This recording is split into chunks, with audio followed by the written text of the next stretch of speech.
Hi, my name is Paul D'Antonio with the Do-It-Yourself Resource, and today I'm going to show you an animation which I've created to demonstrate how to tie a double fisherman's knot.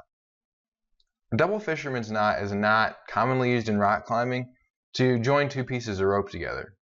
When it's tied tight and tied properly, it essentially creates a weld between the two ropes. I recently used a double fisherman's knot in one of my do-it-yourself projects where I needed a way to secure a handle to a PVC pipe. I used a double fisherman's knot to tie a permanent loop in a single strand of rope, and when I did that, it had more than enough strength to safely hold the handle in place.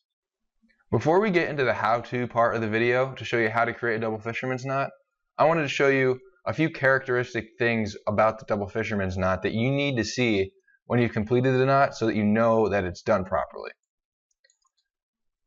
The first thing is the appearance. The appearance of the knot needs to look like this. You need to see two X's on one side, and then you need to see two pairs of parallel lines on the other.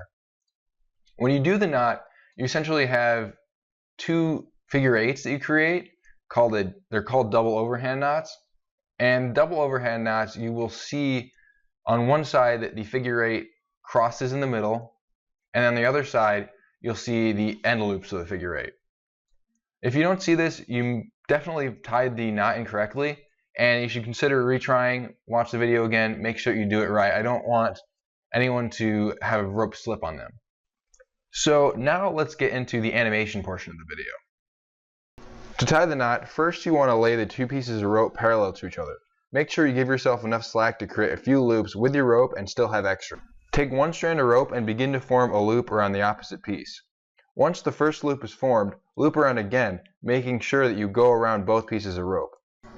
Once you've circled both pieces of rope, you want to insert the end through the center of the two loops that you've made. You're essentially going to be following the central piece of rope, which has been looped around.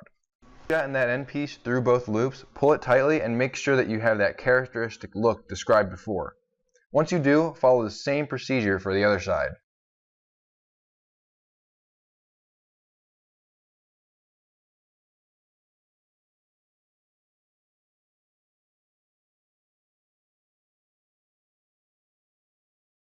Once you've got both knots tied, check once again to make sure that you have the characteristic look of two X's and two sets of parallel lines, and then you can pull the knot tight, as tight as you'd like. You can check out my website, thedoityourselfresource.com, for more information, and check out my channel for more tutorials and do-it-yourself projects. Thank you very much. Bye.